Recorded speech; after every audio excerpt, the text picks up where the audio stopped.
Prête? Tu me laisses tranquille. Tu me regardes pas. Non. Ah, alors, Aïssata, je suis venu te voir aujourd'hui au Petit Café. Le Petit Café, qu'est-ce que c'est, si tu peux m'expliquer rapidement? Le Petit Café est un café pour enfants, un espace de jeu, de détente pour les parents et les enfants, un peu pour toute la famille. On l'a créé avec un endroit pour jouer, un endroit pour faire des ateliers. On fait notamment yoga, parentalité, pâtisserie, cuisine. Petit à petit, on met en place des brunchs le samedi matin. On fait des brunchs à thème. On organise beaucoup d'anniversaires. On offre des forfaits où on s'occupe de faire le buffet, de faire l'animation et aussi de s'occuper de la décoration par rapport au thème de l'enfant. Du coup, moi j'ai une petite question. Est-ce que tu as mis du temps à trouver cet endroit ou ça a été rapide? Est-ce que tu as été aidé par des personnes pour trouver cet emplacement-là? Après, j'ai beaucoup de culot. J'ai été voir tout de suite la directrice du centre commercial. Ah ouais, d'accord. Je lui ai dit, bon voilà, j'ai une idée, j'aimerais bien créer un espace enfant, je lui avais dit. Mais je t'avoue qu'à l'époque, je n'avais pas l'idée. Tu n'avais pas l'idée? J'avais l'idée.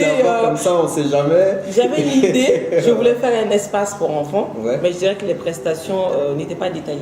Je n'avais pas bien réfléchi à ce que j'allais faire.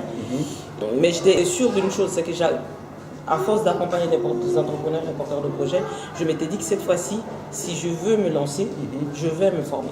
Est-ce que tu penses que le culot, justement, c'est une qualité qu'il faut avoir pour monter une entreprise, une boîte ou lancer dans un projet? Est-ce qu'il faut avoir du culot? Il faut avoir du culot. Il faut avoir du culot, il faut avoir envie d'y aller. Surtout beaucoup de confiance en soi. Ah, il faut surtout beaucoup de confiance en soi. Je sais que ce n'est pas inné chez tout le monde, mais je me dis que déjà devenir entrepreneur, c'est avoir confiance en soi. Et une journée maintenant type pour Aïssata, c'est quoi? Déjà le matin, je me réveille, je suis obligée d'envoyer 5 enfants à l'école. J'ai une nounou qui vient le matin, qui m'aide par la suite. Et à 7h30, je suis au café. Mais je suis à côté, donc j'ai 5 minutes de marche. Et voilà, je vais au café. Le matin, je réfléchis un peu à ce que je vais faire pour la journée. Le midi surtout, les menus, on essaie de les faire un peu en avance, on travaille là-dessus. J'ai installé le café, on a installé le café et maintenant, il faut le développer. C'est ça. On a une chance, c'est que c'est un endroit où on peut faire des multitudes de choses.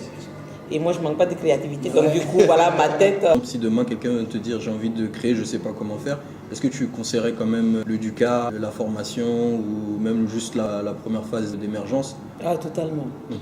Totalement. J'ai eu la chance en fait de faire connaissance avec beaucoup de dispositifs de création d'entreprises, beaucoup de structures qui accompagnent les entrepreneurs. Mais j'avoue que le DUCA reste vraiment, moi, la structure vraiment de base, limite la structure idéale. On a des personnes vraiment qui accompagnent avec le cœur. En fait, j'ai pas les mots, mais en fait, qui sont bienveillants. D'accord. On a des accompagnants, vraiment, j'ai rencontré aussi pareil, les chargés de mission du groupement de créateurs, les personnes qui accompagnent.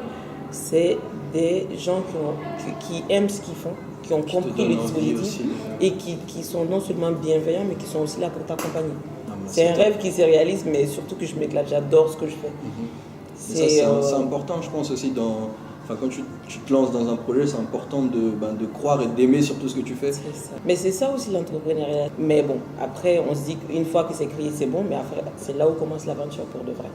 La phase du cas, parce que quand on nous dit à la fin du cas, créer, peut-être vous n'êtes pas prête ou machin, on ne se rend pas compte.